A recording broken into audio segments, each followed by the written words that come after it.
Ahoy! BB King is on. Yay! What's up, BB King? Yeah, he came to Wild West Hackenfest. But as Yes. sweet segue into the Wild West Hackenfest slide. For the 20 people that are on already. Hopefully you got my email last Friday about registrations. Yeah, so sign up for those workshops on Monday morning. Monday morning at 8 a.m. Mountain Daylight Time.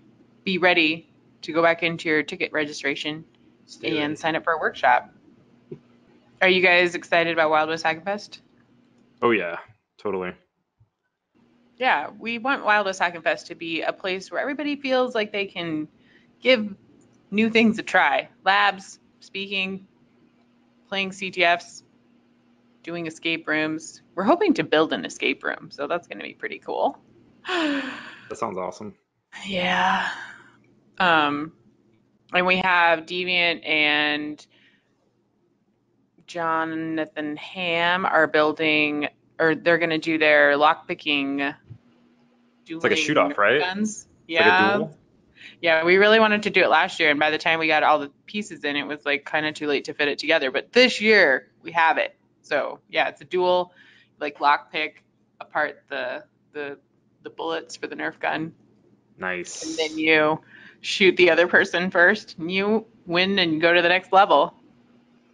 Nice. And if you haven't checked out AI Hunter yet, this is my one schmarkety part of this webcast. I promise it'll be short.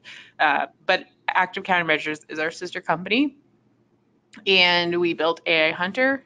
Well, they did, and it's pretty cool. If you guys have used Rita, it's like that, but has more features and does even more stuff.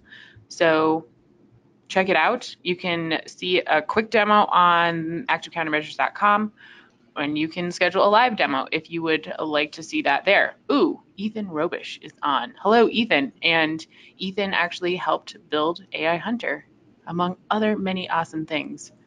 So go check that out. It'll be super awesome. And What's thank up, you guys Ethan? for Sorry, joining. got a shout out to Ethan. No worries, no worries. Do we have anybody that's on for the first time?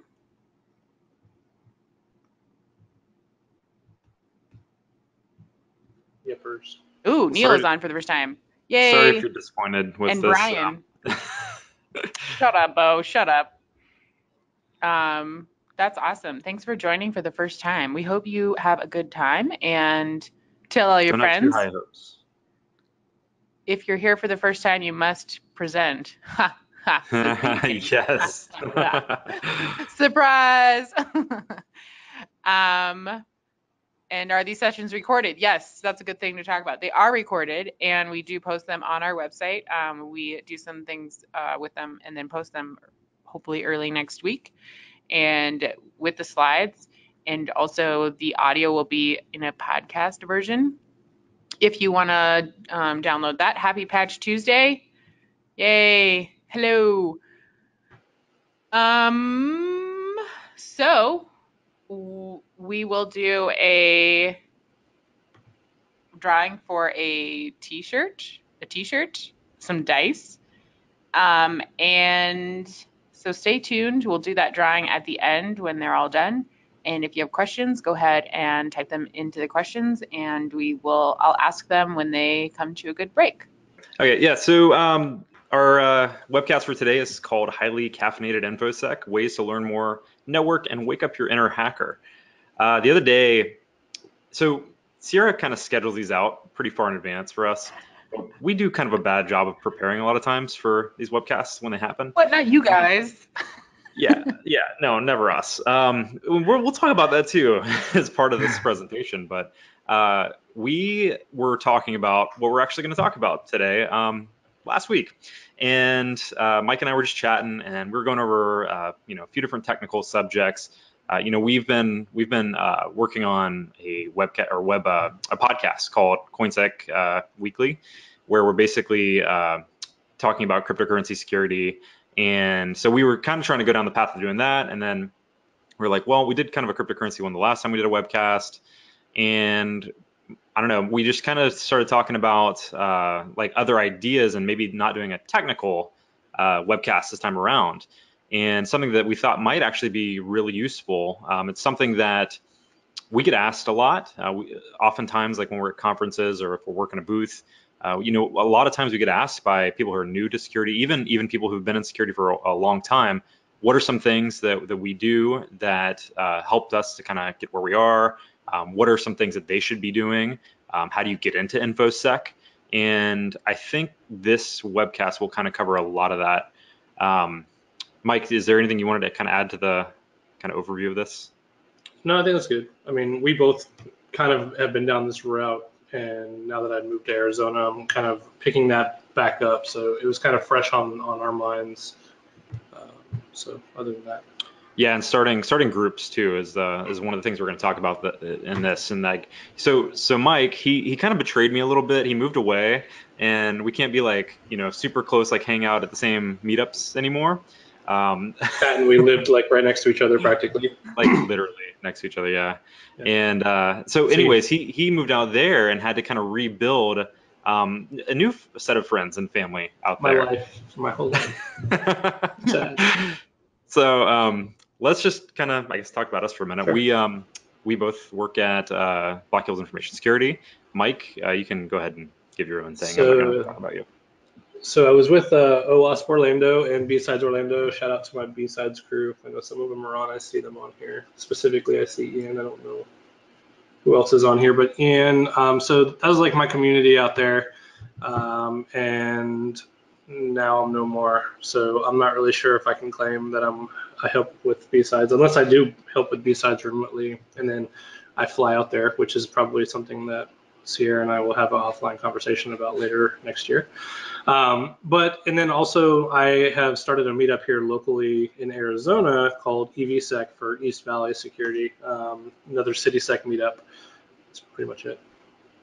Yeah, and similar, you know, we have Cigar City Sec and also Citrus Sec, which Ian, who's on, is actually the main organizer now of the Citrus Sec meetup, and both of them have been booming quite a bit. So if you're in Central Florida at all, we have a meetup in Orlando called Citrus Sec, and then in Tampa is Cigar City Sec, and actually just recently a new one in Lakeland was started up called Swan City Sec.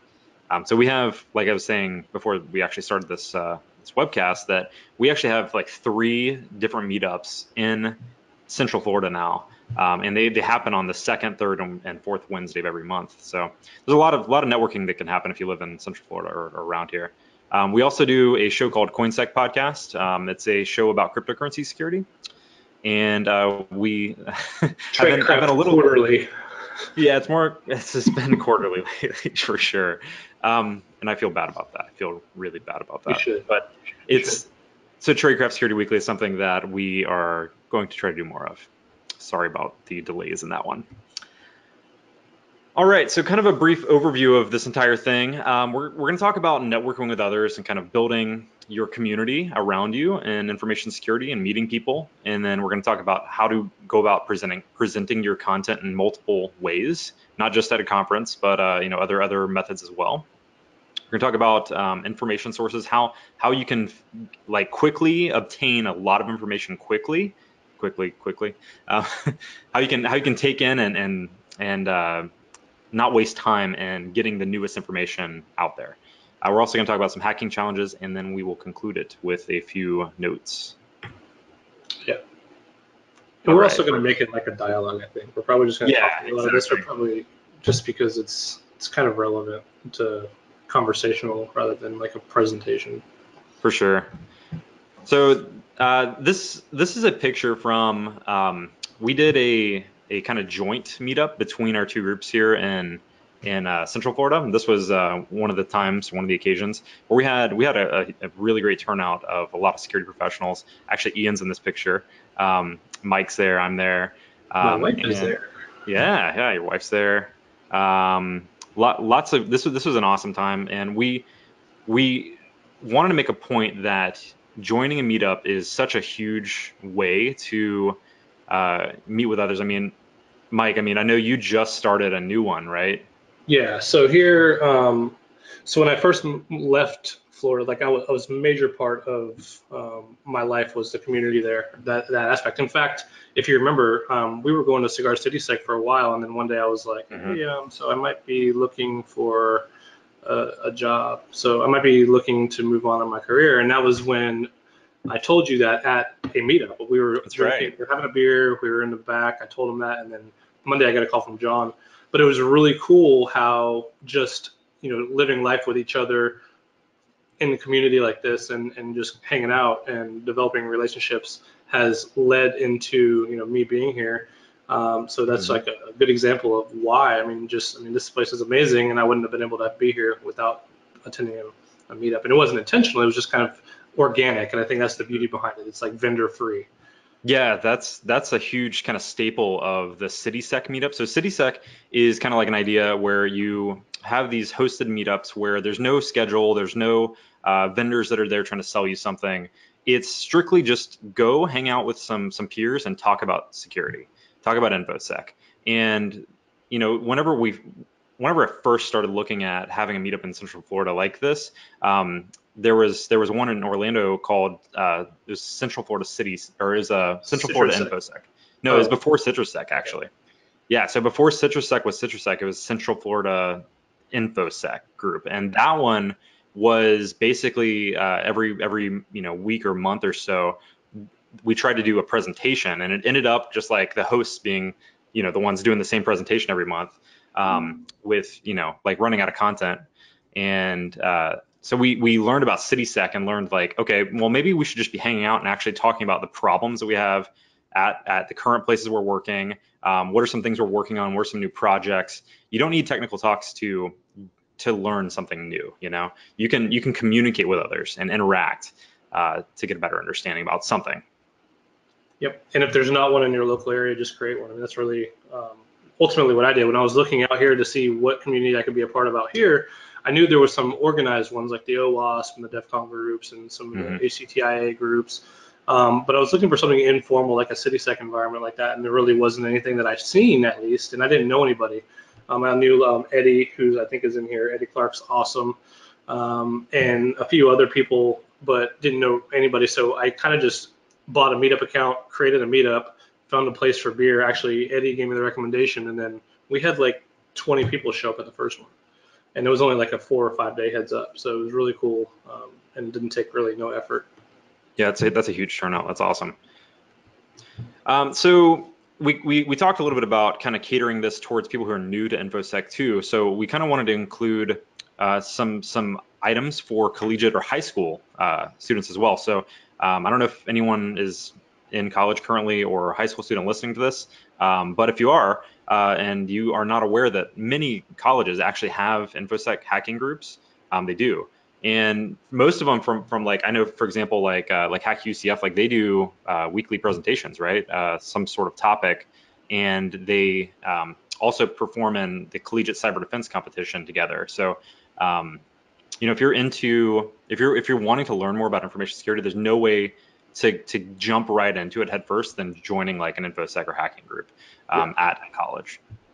Yeah, I'd agree. That, and there's a lot of competitions like you have here listed. I mean, there's a lot of cool ways there's a lot of big benefits. I think we have it on the next slide. But the other thing is, even if you're not in school, you can get connected to these groups. I mean, I didn't go to UCF, but I was fairly connected with a lot of the Hack UCF team, just from the local meetups, and then doing some presentations at UCF. But it's just been really cool to help guide people that have the questions of, well, what next in my career? Where do I go from here? How do I get connected with a good job? And so if you're a part of the industry already and you're not tied to a collegiate high school group, it'd be a great way to connect, because when you do that, you're really facilitating, you're guiding these students who are looking to get into the industry, who are going to eventually probably come work with you anyway. But it's really cool to kind of help channel that and to start pouring into other people, because I think that's one of the key pillars of what this industry really needs is being able to give back. And then with that, these groups, there's so many different ways that you could benefit from joining one of these groups. So what I did here on this information, because obviously I didn't go, right? So I didn't go to UCF. So my friend Robert was part of Hack UCF, and so I was like, hey, I got some questions for you. And so I said, if you were at school and you were giving some recommendations to some students, how would you encourage them to connect with these groups? And one of the things that he was saying was to attend the tech talk or workshops, because they always put these on a regular basis, and it gives you like an open door to kind of join and kind of listen and see, and then also connect. He also said that one of the things that is a good way to do it is at different conferences, a lot of these clubs will go to compete in these different technical challenges, CTFs and things. So he was saying that when they're at these conferences, if you go to the conferences, you can connect in that way. And then also on the bulletin boards in the school subreddit was a lot of information usually about these kind of clubs. And there's all kinds of benefits. Hanging out with people in school that have like-minded interests was a benefit he was mentioning. But then he said on both sides of being able to pour into people and learn from them, right? So there's stuff that you're going to be around people and you're going to have technical experience that you don't know that you could benefit from, but also you're going to have some technical experience that you can pour back in. And then the other benefit is obviously you make industry contacts. I can't tell you how many people I know from Hack UCF that went to Microsoft, that went to Seattle, to go to Amazon, who went to Northrop Grumman, to all of these, really nice security programs through Hack UCF and just going through the channel. So super cool stuff. Definitely. So attending conferences is a huge part of the InfoSec world, both attending and presenting. We kind of want to talk about here a little bit. So attending, it first and foremost, it's another opportunity to meet people that are doing what you want to do. So if there's somebody who's giving a technical talk at a conference, being there is the best way to well, one, you can ask questions in person. And secondly, you can network with them and maybe even learn a problem that you could help with maybe there's a project they're working on that you could actually participate in. I mean, Mike, we go to conferences all the time, and we meet a ton of people all the time. Yeah. One thing that I would say too on the attending, this goes for both, I guess. One thing that you could do if you attended a talk, and you don't have to have any connections with anybody, if you just went to a conference and went to a talk, one thing that you could do that would set yourself apart permanently in the eyes of a speaker is right after their talk, really give them kudos, no matter how good or how bad the presentation was, because the most vulnerable portion of a person's time is right before they give a talk and right after they give a talk. So if they come down off the stage and you walked up to them and you just gave them really encouraging words, guaranteed not only did you just lift that person up and give them the confidence to be able to continue to give back, but you've also probably just made a friend, because a lot of people don't do that, right? I mean, there are people that will give kudos, but a lot of them will come up and try to like correct you and say, well, you talked about XML too much and it should have been more technical. That was actually what happened to me one time when I gave a talk on XML, external entities. He was like, yeah, it was a great talk, but I think you put too much emphasis on talking about XML. People know what XML is. This is a technical audience. And I was like, whoa, like, you know what I'm saying? So you don't want to do that. That's a really bad idea. But also, well, if you you're remember him. Oh, I do. And I know I'm not going to put him on blast. But the other side of it is when you're presenting, be aware that that could happen. And so guard yourself afterwards and right before, because you don't want somebody to steal your thunder right before you get up and give a talk, because you'll never give a talk again. And you don't want that. I mean, you're going to have mistakes, you're going to mess up and stuff, but I just want to throw that. That actually brings up a good point too. So in terms of, doing a talk in front of an audience, you don't have to pick like one of the top conferences or like the most important, like don't shoot for like a DEF CON as your first talk. I would recommend first, like, do something with a local group. Like, let's say you do have a local OWASP group, or if there's, I don't know, some sort of local security group that's not necessarily like a CitySec group that doesn't do presentations, but if there is one that allows you to do a presentation in front of a smaller group of peers that they're not going to just like, tear into you, that's probably a good way to get some experience speaking. Yeah, and local B-sides conferences are really great because a lot of them usually have like a first-time talk track or kind of like a beginner track. And they'll also provide you with some assistance too. A lot of them are at least the B-Sides Orlando, I mean, if you emailed us at B-Sides Orlando and said, hey, this is my first time giving a talk, I'm really nervous, what can we do? I mean, we would have somebody that would be there to kind of help you usher through that, just because by nature, what we're trying to do is we're trying to get you encouraged and want to get connected more. And we know that if we can help facilitate that, then you'll be better at what you do, and then it's a win-win all the way around. The other theme, oh, go ahead. We had a question about what B-Sides is, and B-Sides is just a, I don't know, like a nonprofit organization. How would you describe B-Sides? Yeah, so B-Sides is, think of it like a nonprofit organization that has small organizations disparately separated across geographic lines, and they come together. Like B-Sides Orlando will have a team of people that just kind of band together and organize a conference from start to finish. And so B-Sides is kind of just the parent organization. When you see, if you go to like B-Sides Las Vegas, B-Sides Orlando, so it's just kind of spread out in different conferences. They run independently, but they are kind of under the umbrella of the B-Sides. And I would say they have like a very similar like feel, like very kind of education minded kind of like community. Mm-hmm. That actually brings up a few conferences we were going to talk about. So obviously we want to pitch What's Hacking Fest, and Sierra, I know you love that I threw the John Cowboy. I do. It's near and dear to my heart. We also love DerbyCon. DerbyCon's one of our favorite conferences that happens in Louisville, Kentucky every year.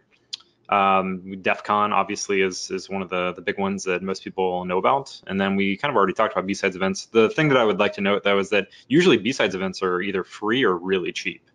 So oftentimes for students, it's free. I mean, I don't think I've seen a B-Sides conference that hasn't offered free attendance for students. Yeah, I mean, like Mike said, they're held in many locations around the world. I don't even know how many are there in the U.S. now. There's got to be, I don't know, what, 50? I have no idea. B-Sides, I have like hundreds. There's Jeez. more than you could possibly even consider going to. Yeah, so it's likely you have one near-ish to you. Yeah, within driving distance for sure. If you live anywhere close to a city, there's one. And if you're in somewhere smaller, there still could be one. So. Mm-hmm. And in all honesty, you're going to get a similar experience going to a B-Sides event that you would going to like one of these other conferences like What's Hacking Fest, DerbyCon. It's just a little smaller. No, sorry. No conference is like What's Hacking Fest. Oh, come on. You know what I mean? Like similar in the sense that you're going to have talks that happen. You're going to have CTFs. Yeah. You're going to have lockpick villages. They're all awesome and people are really friendly. So yes. Oh, we can't talk about B-Sides without talking about Jack Daniel too. So yes. Jack Daniel pretty much is the person that kind of started the whole B-Sides project overall. So super veteran in the industry. He's been around for a really long time and he's awesome. So. All right. Mike. Hey, we have a question about conferences. What are some tips from Casey? He says, what are some tips you have to get started with presenting at smaller conferences? Do you recommend for getting your presenting? I guess you kind of already covered that. Like, we'll talk about. We have a whole special section just for that. All right, Casey, we'll come back to you. So Slack. I'm just going to talk about this slide because Beau doesn't Slack. He says he'll Slack. He'll join your Slack. Slack hater. I'm there. He won't. I'm a lurker. So yeah, connect on the Slack server. This is great. It's kind of like the old school IRC. So if you've been like an IRC guy or girl for a really long time back in the day, Slack's like the new hipster IRC. I actually like it now more than IRC, which I never thought I would say because I was always one of those haters that was like, no, IRC is going to be for life. But there's a couple of them on here. So I started CentralSec at my last employer, and it was kind of this idea that Jeff Toth from B-Sides Orlando and I, actually Central Florida and I, because he's everywhere, came up with to kind of bring blue teams and red teams together. And then I don't know what happened. Like it just sat idle for a really long time. And then we started organizing it. And then B-Sides Orlando kind of dropped the channel on there. Tool dropped the channel. So a lot of different like smaller organizations kind of started making it their channel on the Slack server, so you could join that and you can connect. And then this past CTF for SANS, the SANS Holiday Hack Challenge, they kind of somewhat officially made it, officially or unofficially, I'm not really sure how it happened, but they started retweeting that there was a channel and everybody got together and we all kind of just hacked through the challenges together. And it's just been really cool and way to connect. It started Central Florida and then now it's just everywhere. So there is not just a Central Florida thing there. But so I'd encourage you to join. You can register on any of these. Bloodhound has a chat if you're familiar with Bloodhound tool, Binary Ninja if you're into like reverse engineering. These are just a couple of them. But it's a great way to connect with people, ask questions, give advice, collaborate on different things, kind of the whole 9 yards. So that's it. That's all I have. So Slack is the way to go. Yes. Yeah, so mentors and mentees. So this is a huge thing that I think that we probably should see more of. So if you're new to InfoSec, finding a mentor is really key, I think. I think that if you can find somebody that is willing to help you and guide you, even if it's just, you know, an hour a week or so, where they can kind of give you guidance on what you should be looking at, what you should be doing, maybe even from like an intern perspective, like if you could help them with a project, so that you get your kind of feet wet and, you know, what they're actually doing day to day. And then, you know, like, don't be shy, because many of us in InfoSec are really willing to help. I know that, you know, I'm sure Mike, the same as me. I mean, we've gotten emails from people who are brand new and asking, you know, like, hey, I saw your video on this. You know, here's some other questions I have about a similar topic. What are your thoughts? That's fine. Like, don't be shy. Ask questions. Be curious. And if you're a pro, if you're somebody who's been in it for a while, consider helping show somebody the ropes. You know, consider being the one who is open and willing to answering those questions. Yeah, that's good. I actually got a message last week from somebody that was asking about being mentored. So it's funny that you can say that. All right, presenting content. So this is this is where we'll talk about presentations. Okay, so don't listen to Beau. So this whole side, don't wait until the night before to start on your slides. Probably a really bad idea. And if Beau says if Beau says that it's okay, don't listen to him, because it's not okay to do them the night before. Don't come up with or change your demos at the last minute. You don't even feel like you have to do a demo, especially if you're just starting on the presentation. Just because everybody else does demos in a talk doesn't mean you have to. It's just kind of one of those things that people like to do, and it's fun and it makes the talk suspenseful. But don't feel like you have to do that. Or if you do, record it to, you know, like have a backup in case there's failure. Yes. That's so scary. Yeah. And so I have OCD with slides, right? So I'll go back after Beau's slides and I'll correct the alignment on every one of them, and I'll color some of them, and I'll change the font size of them. Mike is our friend. I'll space them out. But then I typically go back and mess them up again just to see what happens during the conference. So this was the reason why it takes us 3 weeks to get a webcast. No, I'm just kidding. So, and then if you're going to do presentations, like, this was obviously a joke slide, but don't do this many bullet points, right? I mean, how many do you think you should do, Beau? Like, just, if you have too many beyond like a certain point, split it into 2 slides, I guess, maybe. Yeah, for sure. And you know what we did at the last conference? Remember that one? We didn't even put this in here. That would have been a really good bullet point. So we went to a conference. Beau and I went to Hack Miami, and so we were really interested in this talk at the conference, and so we were sitting there, and I promise you, I'm not even joking, probably 200 to 300 words per slide. Like, yes. It was font size 8. The whole entire slide, and the only reason why I'm even going this, I would not normally dog a slide deck, but this is being very calm towards what we've seen. So this presenter literally copy and pasted an entire blog that wasn't his into slides, very technical math details of how Bitcoin hashing occurs. Verbatim read, word for word, the slide deck. Beau and I were Googling it. We found the blog, and we were able to know his presentation before he even got to the slides. Don't do that. Now, you could use other people's stuff. Like if you're going to like build off somebody's research, or you could even reference it, but reference it, don't steal it, and make sure you give credit. I mean, we actually ended up leaving just because it was And that. you said he put this all on 2 slides? No, he put No. it like Oh, on okay. the first 40 minutes of slides. So every slide was like 200 words. And so like I felt really bad, and like I don't know, we had to leave. We ended up leaving, but it was better than what the other side was. I kind of wanted to say like encouraging words to him so that he didn't feel like he had to do that, because I don't know why he did that, right? I don't know if it was just because it was last minute and he didn't prepare, or I know it was actually last minute because they said that he was like a filler.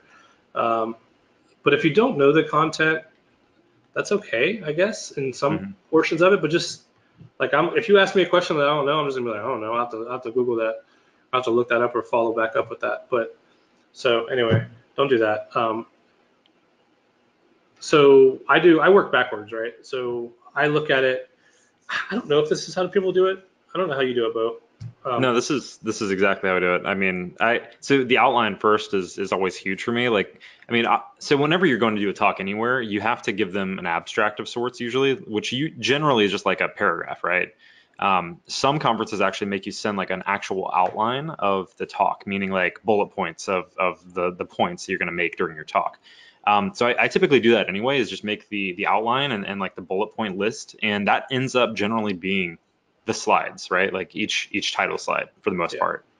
I find that helps create flow in a presentation, because if you just start, creating random slides, sometimes it doesn't necessarily put them in the right places in context of the rest of the presentation.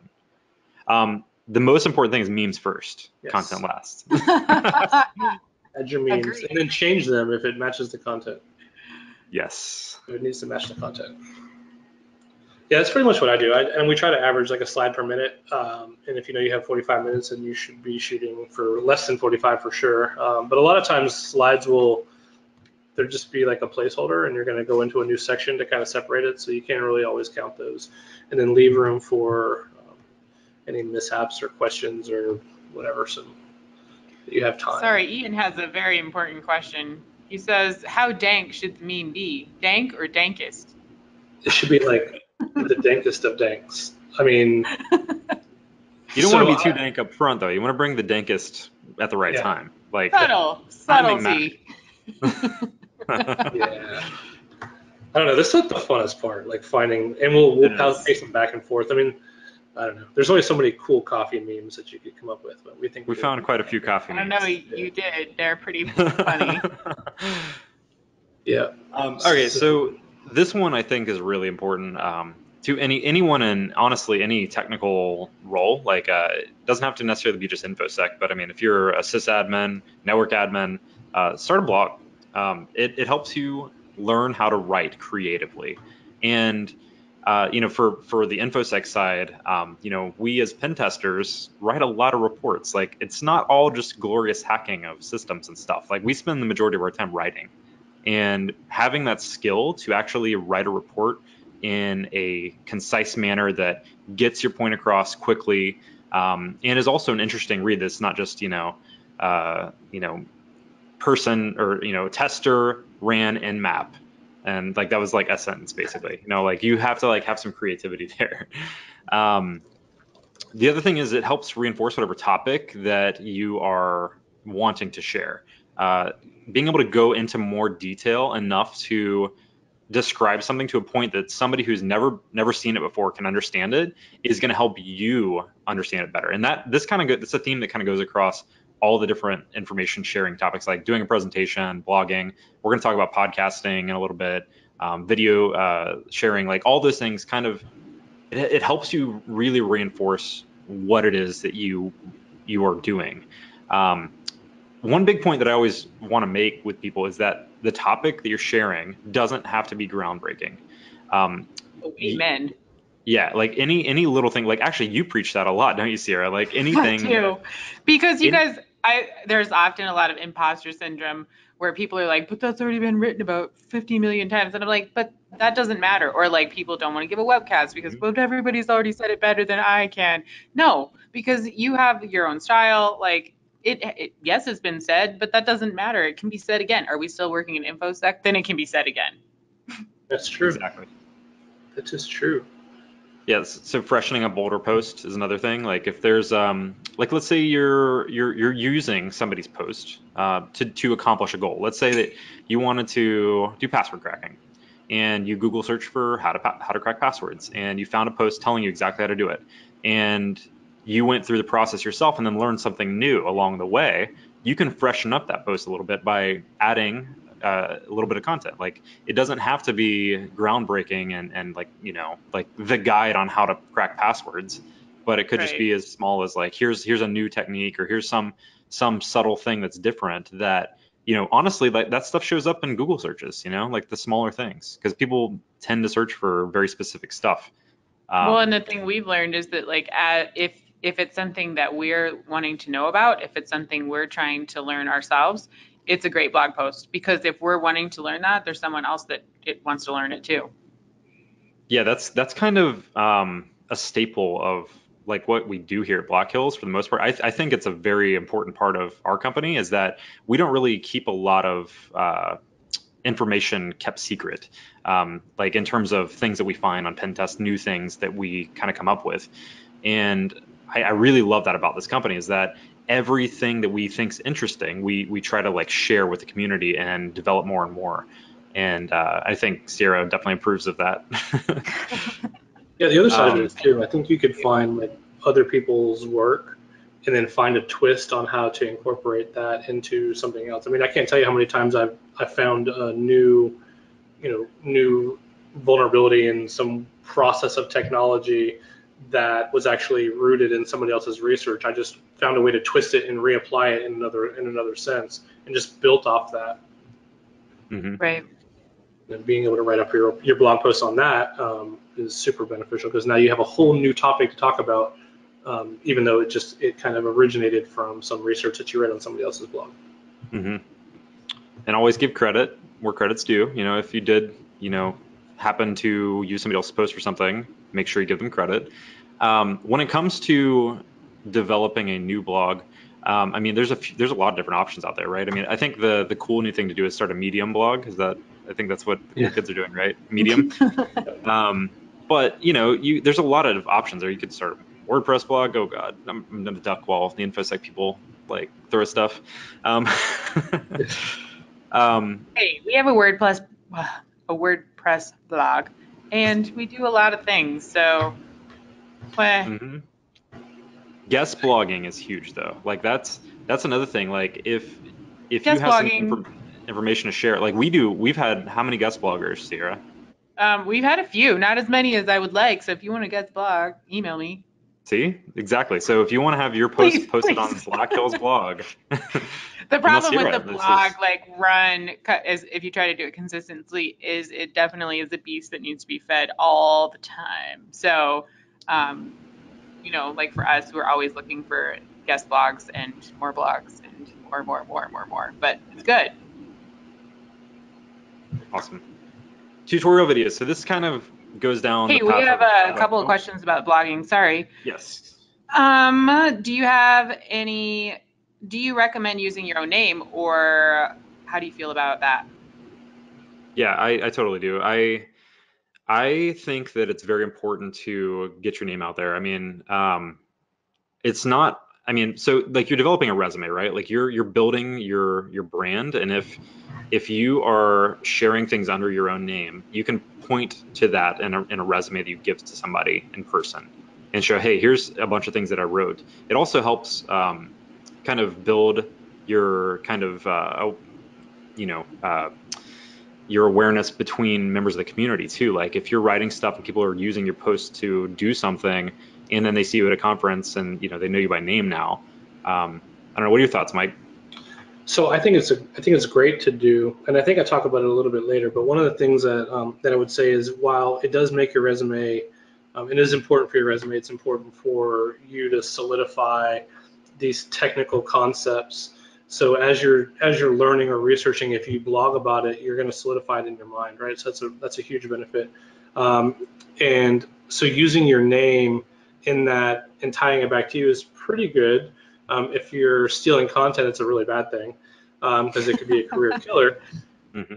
But I think that's a really good thing. But the other side of it is don't let that drive you, right? Because a lot of people, and I see it all throughout the community, I care more about how many viewers I have or how many readers I have or how many people are following me on Twitter. I care more about those things. So I'm going to try to do something that's going to drive those. And while those are a good indicator, they shouldn't be the reason behind why you do what you do. Because then if you don't get that, then you're going to back out and you're not going to do it anymore because you're not getting the publicity that you might have thought you were going to get up front. And so it's because it's contingent on the fruit of what you're producing, you'll stop doing it. And I think that's a super unhealthy way to do it. That's why I always try to keep a level head with everything that I'm doing. Yeah, I like to celebrate, right? Because if I have something that's on Reddit and it gets retweeted and it goes through the community, I like to celebrate those things. I like to share with Beau, hey man, look, this is what's happening. Those are celebratory. Those are good, right? But don't let that be the reason why you do it. So that's what I would say. I'd absolutely agree with that for sure. The other thing with that we want to talk about sharing is doing tutorial videos. I think so. Blogging is awesome. People like to read stuff. It's very easy. Like if I'm just like, honestly, like I hate to say it, but like if you're in a room with other people and you're just aimlessly searching on the internet for something to look at, blogs are something you can read on your phone. It can go with you. Videos not so much, but the thing with tutorial videos is that when somebody's looking to learn something and they're sitting down at a computer, it's very easy for somebody to just go to YouTube, type in, how do I do this? And find a video of somebody showing that. And I think that it translates really well whenever you have like a screen shared kind of demo that you're trying to show. So if you're trying to show like, here's how I, do this to exploit computer over here. And it translates really well to a video format because somebody can actually visualize what you're doing. They can see you open up the command prompt. They can see you type in the commands. And again, like this helps develop speaking skills as well. I mean, so Mike and I need to do it more often, but Tradecraft Security Weekly is the one that we have been doing together for a while now. And we both kind of work on a 10-minute to 15-minute kind of video of us talking about a specific topic. We typically do like maybe like 5 minutes of slides-ish, somewhere on there, and then do a demo along with it because we kind of think that showing the content is something that really helps kind of translate what we're trying to talk about. Yeah, remember you started with like, oh, it just needs to be like 5 minutes. Mm-hmm. And then now I've got your video up to like 15 minutes just because we're finding that, sorry, stupid cord messing with me. We're finding that good timing on what works, what doesn't work. And we get a lot of feedback too. Like a lot of people will say, I love the format, I love this. And so we'll try to tailor it for what makes sense, right? We don't want to put too much in there that doesn't make sense. I mean, we don't want it to kind of be straight to the point, but you can do anything. You don't have to just follow, a specific format like a lot of people do. Just people are saying, I love Tradecraft Security, please keep doing it. Actually, you guys should tell that to Beau because it's his fault. I'm just kidding. Thanks. It's fun. No, it's fun. It was cool, like just being able to. We'll be on an engagement we were doing an on-site. Remember that? We were doing an on-site in Denver. We were doing a physical, and we're like, dude, let's do a Tradecraft. So we just like busted out the table, put the microphone down, and just like recorded a video right there and hit it like first try. And it was just kind of cool to just create content on as you go. It's fun. And then if you want to invest in just some tools to do that, right? So we have the Yeti microphone. Beau has it right there in his picture. Mine's on the side. I bought it because Beau had it, and every time we were using it, it was awesome.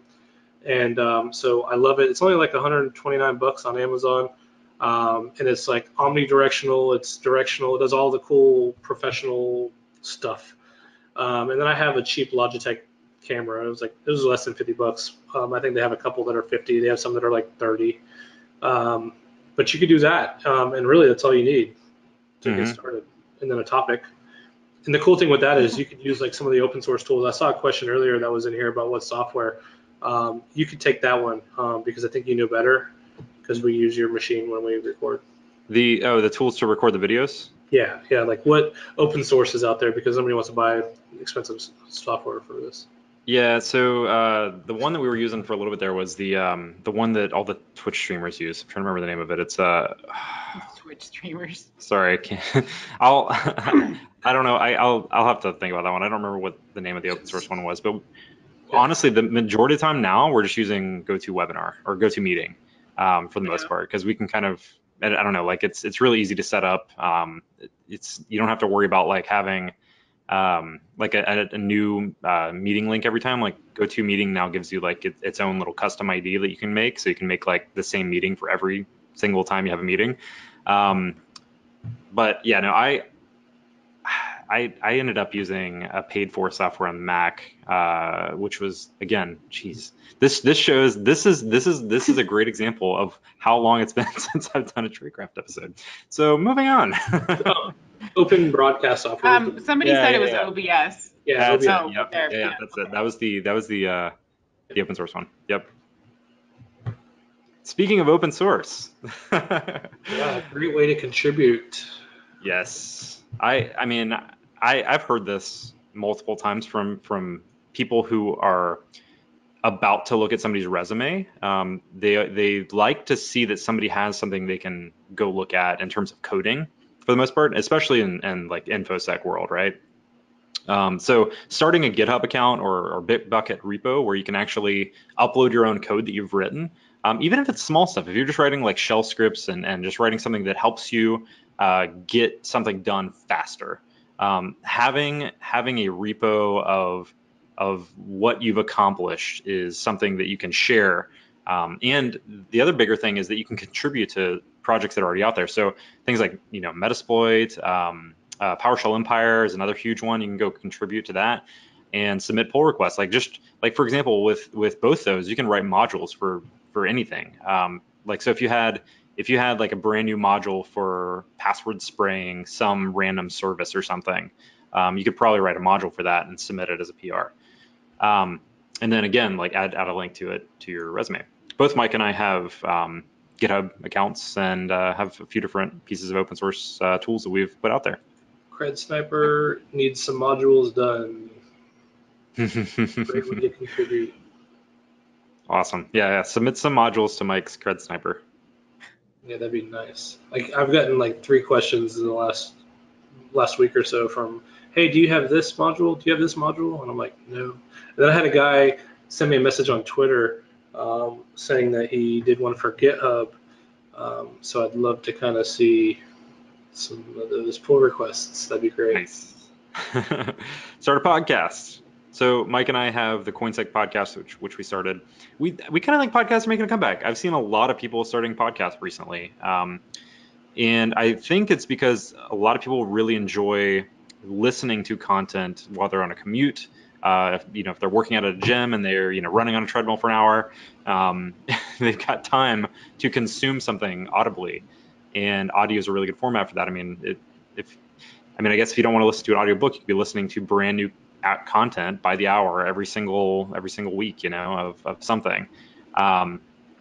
Gives a great alternative to written content. You can have dialogue with your friends, like Mike and I get to hang out every week and we just talk for an hour. It's fun. We have a great time doing it. Hint. I don't know if you guys knew, but BHIS has a podcast version of our webcast. Yes, and I have that listed on the next slide because I wanted to man, go ahead. to tell people that Black Hills podcast is brand new. It's brand new. It's all the webcasts, right, Sierra? So you have all the webcasts. Yes. Audio. So like, well, not all of them. Since like a month ago, I guess we started. So we're gonna continue it, but yeah. And you also are doing some episodes that are strictly just like an audio only thing and not webcasts, correct? Yep. Our first one's gonna drop this week, so pay attention. Yes. Security Weekly is another huge one. So we have Joff, who is on Security Weekly. John does Enterprise Security Weekly. Like I just said, Mike and I, along with Ralph May and Steve Borosh, do the CoinSec podcast. Trusted Sec podcast is another awesome podcast to go check out. Risky Business, Breaking Down. There's a lot of security podcasts out there. Definitely, more than enough content for your commutes if you have commutes. I don't even have a commute and I still listen to them. Yeah, Bronwyn says, how do you cope with webcast podcast overload? Good question. We're still trying to figure it out. That is a great question. I tend to pick them. Sorry, go ahead. Oh, go ahead. No, go ahead, Mike. I was going to say, I tend to pick them based on like the personalities, right? So a lot of them will cover some of the similar content, especially in the security. They'll cover like some of the known breaches or whatever. So I try to gravitate towards a personality that kind of resonates or that keeps me listening, keeps me tuned in. Definitely. And also, like, in terms of the webcasts and podcasts and in general, just like anything, figure out what you want to learn. Because definitely some of these podcasts are more like news driven. Some of the webcasts actually are more informational. If you have like a specific goal, like let's say you want to be like a red teamer, there's definitely like an avenue of shows to listen to that are more red team focused. If you're more of a blue teamer, there's definitely an avenue of shows that are more blue team focused. But, like I would say, like, focus on what you want to learn and then take in those specific things, prioritize those anyway. Okay, so information sources. So things that where we get our content. We'll probably fly through these too. Yeah, for sure. Yeah, so we have 12 minutes left. All right, so Twitter is my favorite. I love Twitter. I think that it's fantastic. Great source of new info. Many InfoSec Twitter accounts share all the latest and greatest stuff. So if there's a brand new vulnerability that just got announced on some random website, some brand new logoed vulnerability just got popped up somewhere, that's going to be Twitter first. Yeah, it's on Twitter first, exactly. So the best advice I say is learn which accounts are providing useful content and make lists to filter out the non-useful ones, because there are a ton of InfoSec Twitter accounts. Like if you just go to Twitter and type in hacking or information security, you're going to get thousands of accounts that show up. And you could follow all of them, but to make sure that you're getting useful information, I would say look through the ones that you are constantly oh wow, yeah, that was a very useful tweet to my career or to what I want to learn, and make a list out of those people. Yep. And then secondly, I would say use TweetDeck. I love TweetDeck. I will keep it up while I'm working. So I have monitors in front of me where I'm keeping day-to-day business going, but then I have TweetDeck open on another system where I can actually see and monitor first off the main feed, and then the lists of people that I actually care to hear everything they have to say, every single tweet, and then notifications, all that stuff, right? TweetDeck makes it really easy to kind of focus on all those, or visualize all of them at the same time. Yeah. Here's some to follow on Twitter. It's mainly for the slide deck, so you can kind of go back. The Benny Shaw account for the content, she produces the best tweets. And she's really just aggregating a bunch of different sources, but pretty much every one of the ones that she tweets is something that I like. I have it down to where I've tied it to Evernote using IFT3. So when I see a tweet that I really like, I just like it, and it automatically creates an entry into my Evernote, and then I have it in an Evernote folder so that I can go back and search later on if I've seen some content that I really wanted to follow up on, but I didn't have time at that moment. That's how I did it. And Sans Pentest has a lot of really good tutorials that they post all the time, especially in preparation for the Sans Holiday Hack. They'll drop 10 blogs. So it's really cool to kind of do. And then one thing that I do is I created a blue team list because I like to follow what blue team is doing so that I could try to find ways to get around what blue team is doing. But I just created a blue team list, and it actually started with Tim Malcolm-Vetter, I think, and I were talking about blue teams and how I forget how the conversation even took off, but we ended up we were doing a friendly follow or Friday follow on Twitter, and so we were going to just do a Friday follow for blue team, and so I had to go through my entire list and we both put the lists together, and then we kind of just shared them. So that's how I did it. I have a question over here real quick on the how do I do the Evernote thing? So if you're familiar with the IFT3, so it's if this then that app, you could tie your different accounts together, and it's kind of like an automated, if this occurs, then do this. And so what I did is I tied it to my Twitter, and I tied it to my Evernote. I've used it other places too. Like I've done every time my Nest thermostat changes temperature, it adds an entry into Google Sheets, and so I can keep track of my temperature in my house. I'm weird, I know, whatever. But it saved me like $600 when my AC went out one day. But anyway, so what I did was I tied my Twitter, and so when I see a tweet that I just like it, and then if this then that, we'll see that liked tweet and add an entry into my Evernote notebook, and it puts the content of the tweet, the date, time, a link to it, and then what was said. So it's just kind of a way for me to kind of aggregate it all together. So much information. All right. How do you keep track of all that stuff? So blog aggregation, this kind of goes in the same boat as like taking in all that information quickly. So instead of just navigating every single blog that you like, I really like having Feedly, which allows you to have up to 100 sources for free. So basically, just point Feedly at the blogs that you want to actually get the content from, and then instead of navigating every single one, it just puts it all in a nice little like visualization for you, and you kind of scroll through them and get all the new content in one place. And Mike's Feedly link is in there too. If you guys want to go check out, I think how many sources did you have in there? Like what, 80 something? Yeah, 100? I don't know. There's a lot of blogs, but I do that, and it's really cool because it always shows the latest blog post, like you were just saying, up in front of me. So I shared so if you go to my Feedly, I just I made it public. It's a little old, so there's probably a lot of blogs that aren't on there that should be, but I'm probably going to go back to starting to doing that. All right, so here's some books that we kind of like and would recommend for jumping in. Yeah, we'll just throw them in the slide deck. You guys could reference them later, but these are ones, I think every one of these are in my library, my digital library. So training is a big thing, right? So there's paid training and there's free training. Paid training, we have to give a shout out to Sans because honestly, John is the author of Sec 504, the owner of our company. But I have been to, let's see, I don't know, like 7 or 8. I have 7 Sans certs at this point, and I absolutely love the content that I get from every single course that I take from Sans. Like I have not had a bad course yet. It's basically they call it like drinking from the fire hose, because you basically are sitting in a course for a week and getting the most content thrown at you could possibly imagine in that week. But it's amazing content. Offensive security is another huge one. So pen testing with Callie, and they have the free Metasploit Unleashed course, which we'll talk about in the next slide as well. But if you're into pen testing, offensive security is the way to go. Mike, can you talk about Teal Tech? Yeah, just real quick. So if you're in the government and you're doing any type of digital forensics or incident response, there's some really cool training that's government only. It's kind of super advanced, and it's a little technical.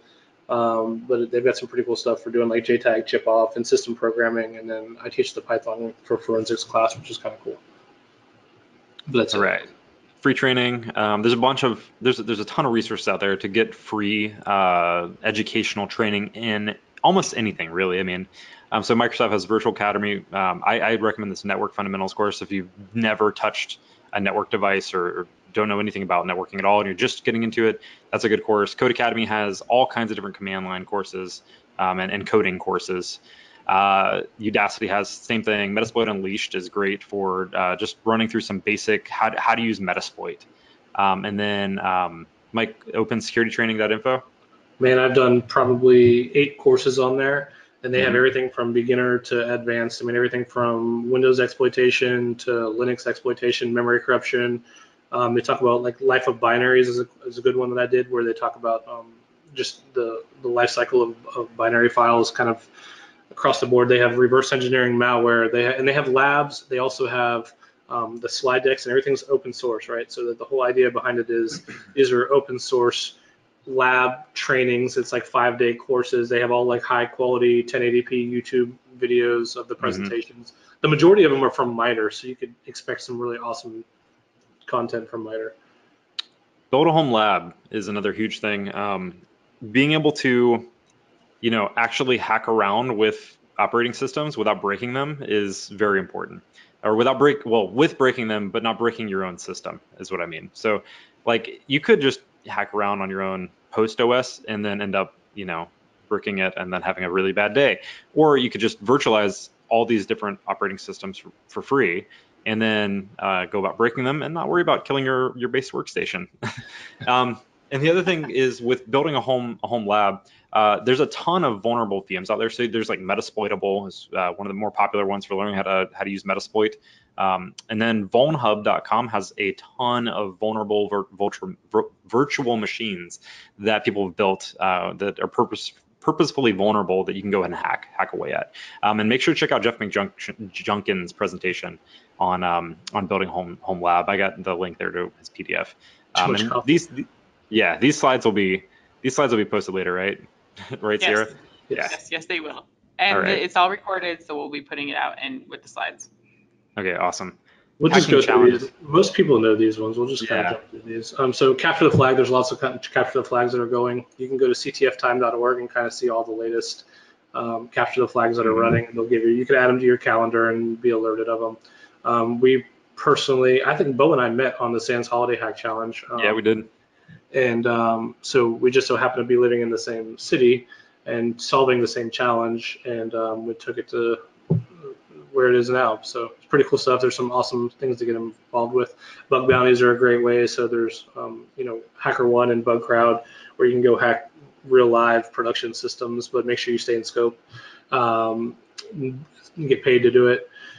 With the security research, if you wanted to kind of dig into some of the security research, there's go grab some hardware. You could buy some stuff off eBay, like some IoT devices.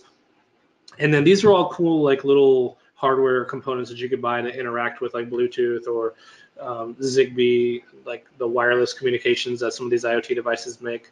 But these are just a snapshot. You can throw them in the slide deck and go back and reference them. I pretty much bought all of these. I took the Adify exploitation of the IoT exploitation from Adify training. And they taught me how to dig into hardware hacking, and it was super fun, awesome course. I highly recommend it. But we used all of these tools kind of within it. So that's that. So jump in, we kind of threw this slide in there just to kind of give you some examples, like some research ideas to do. Like go, if you're brand new to anything security, like there's a lot of ways to go do some research. These are just a couple examples. If you want to learn about electronics and how it works, go grab like one of the Arduino kits. If you want to hack Wi-Fi, there's go on eBay, buy a bunch of old Linksys routers and set them up and teach yourself how to hack them. Cryptocurrency, if you want to like build your own smart contract, you can deploy to the test network without actually having like real Ethereum. So like there's a lot of ways. That's how I learned how to build a smart contract. I learned the technology by building one. So okay, so there's a lot of different career paths if you're trying to get into InfoSec. And most of them are broken into whether you're a breaker, a builder, or a defender. And so some of them cross over. Like I've been recently interested into the defender side because I'm not really super good with it, right? So I want to learn more about it because it makes me better at what I do now. So I'm researching more on the defender side. But you could build. If you're a software developer, you want to start, building secure technologies, you can become a security engineer. There's all kinds of different stuff. So just depending on what you like to do, like whether you like writing code or whether you like actually putting your hands on the hardware, there's all kinds of different ways that you can take your career path. So these are just some of the examples that we had here. And then I kind of wanted to just speak to two different audiences real quick. I kind of did this on the last one. I like to do this at the end of each presentation thing that I do. So if you are a protege and you're looking to get into InfoSec, so go to the conferences, do the speaking and the training, but make it about others, not your reputation and your followers. I know I spoke about this earlier on, but I think this is a huge thing because it's going to feed who you are and who your character is later on down the road once you become the skilled, qualified InfoSec practitioner that's actually pouring into other people. So if you start focusing on that now, it's huge because later on down when you can always change your skill sets, but you can't always change your character. And so as you're building your character and you're going in this direction, because you're going to be building it, one of the things that I've always looked for whenever I was building out security teams was I want to know about their character. We can always train on skill set. Like you can always learn a new technology, and that's kind of by nature what you're supposed to be doing in this industry anyway. But one thing that's really hard to change is your character. And if you have a wrong character and you're on a team, it can cause really bad dynamics. So you can walk all over the other people, or you might be walked all over. And it's really hard to find your niche on a team if you're not secure in who you are. And I think you do that by really focusing on making it about others. So I just wanted to say that and kind of put that out there. And then the second one was actually something that Beau said to me that I think John said to him or somebody else said to him one time. But you're not always trying to impress the wizards. You're just trying to impress the people that aren't the wizards. I remember how you said it to me because I've been in this industry since like 1997, right? In some shape or form. Wasn't always a pen tester, but I've always been under the radar, and I've always been under the radar because I always carried the mindset of I have nothing to offer. I have nothing that I could offer. I have nothing to offer. So I would speak, but I would speak at unrecorded presentations. So I would speak at like UCF, but we wouldn't record it, or I would speak at OWASP and we wouldn't make it available. So I would always give presentations, but I would never actually release them, and I would never contribute to open source community. I would always just I would leech open source all day. I would use open source all day, but I would never contribute back. I'd build on it, but I would never make pull requests. And it was always because I always felt like I had to impress somebody. But when you said that to me, it really actually made a huge difference in my life because it actually made me realize, you know what, you do have a lot to offer, and you're not always trying to impress wizards. So I use that with when I'm speaking to people now because that's what you shared with me at Cigar City Sec. And you shared with that. I think Beau said something about it. I mean, not Beau. I think you said something about John said it to you. Yeah, so John said that to me. So I just always want to use that. Let me go to the next one real quick. And then to organization leadership. I've been on both sides of this coin. Pay to send your employees to conferences. Fight for them to go to conferences. Yeah, I know executive management is going to say no, and the budget's not there, and CFO is going to, whatever. Fight for them. Allow them to open source. That's a hard one to bite. I get that one. But if you can't let them open source, let them speak. Don't tell them they can't speak because that's horrible. It's a horrible thing that you're doing to the person in this industry. It's also actually affecting your bottom line. It's actually affecting your quality, your security of the organization. And then pay 100% of the employee training and don't go the cheapest route. Don't just go to the CEH because the CEH is the cheapest and you don't want to pay for the SANS training because SANS is most expensive. You're paying for what you get. If you're paying for cheap training, you could probably Google it and YouTube it, and they can learn it on their own. But that's not how you benefit the organization or your employee. And I'm saying this boldly to the organization leadership because I've been on that side where I had to literally fight tooth and nail in order to get people to go to DEF CON. It shouldn't be like that. And these are the senior security team of the organization. I shouldn't have to fight for people to go to DEF CON. I get you can't send your entire team, but some people you should have. And if you don't, they're going to go anyway. They're going to take their vacation time. They're going to bankroll it out of their own pocket because it's only like $280 minus the hotel rooms. They're going to crash with their friends in their hotel rooms that already have hotels, and they're going to land their next gig there. So I say that because if you don't equip your team, you're not equipping your business. If it's all about, well, I'm going to give them training and then they're going to leave. Well, no. If you don't give them training, they're going to get it anyway and then they're going to leave. If you equip them, they're going to stay on your team. They're going to give back to the team. They're going to teach your other teammates, and they're going to be happy to stay because they feel like that you care about them, that it's not all about the bottom dollar, and that you actually care about them and their families because you preach that family first. And I think every interview that I've ever seen, we're really big about family first and making team have. I've worked 70-hour work weeks for I don't know how many years. I came to Black Hills, and they're like, no. John's like, no. If you've worked over 40 hours, you have to take the time off. Otherwise, we're going to comp time you because we don't want you. We want a healthy tester, and I would completely agree. So I know that was like a long-winded conclusion, but I think it was really, really important points to have. Oh, yeah. I see somebody in there saying integrity. Totally have integrity. That's a great one that I didn't even put in there. But for sure. Yeah. Well, that is it for this, guys. I know we're a little bit over. We're, 6 minutes over? Not too bad, right, Sierra? No, it's good. It's fine. I mean, if you guys ever miss the end, it's always recorded. So lots of people are saying what a great webinar you guys did. Mike, you like literally almost made me tear up. So awesome. You guys, Oh. I love your speech at the end. Really good content. A lot of people agree. I think there's some good stuff. If we didn't get to your question, you can email it to me, sierra@bhs.co, and I will get an answer for you. So thanks for joining, and we will see you not next week, but the week after. And check it out. All right. Thanks. Thanks, Bye, guys. guys. Thanks. See ya.